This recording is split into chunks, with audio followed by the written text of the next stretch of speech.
Hi, ఎలా ఉన్నారు అందరూ? మేమైతే రీసెంట్గా కోయంబత్తూర్ విజిట్ చేసాం కదా. సో దాంట్లో ఈషా యోగా సెంటర్లో 1 డే స్టే చేసాము. ఇది వచ్చేసి ఆ మినీ వ్లాగ్. మేము రూమ్ 15 days ముందులే బుక్ చేసుకున్నాము. సో మేము వెళ్ళగానే ఫస్ట్ అయితే మాకు ట్యాక్స్ వేశారు.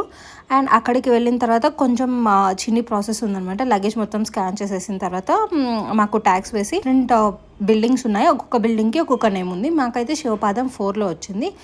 అండ్ మేమైతే శివపాదం 4లో స్టే చేసాము 1 day. అండ్ రూమ్స్ అయితే చాలా బాగున్నాయి, పీస్ఫుల్గా ఉంది, నీట్గా ఉంది అండ్ స్పేషియస్గా కూడా ఉన్నాయి.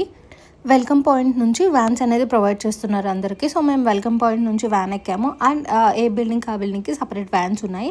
మేము రూమ్స్కి వచ్చేసరికి ఆల్మోస్ట్ 8-8:30 అయిపోయింది. అండ్ 10 o'clockకి భిక్ష అండ్ ఫాలోడ్ బై ఇంకా కొన్ని ఉన్నాయి కదా, ధ్యానలింగం అమ్మవారు.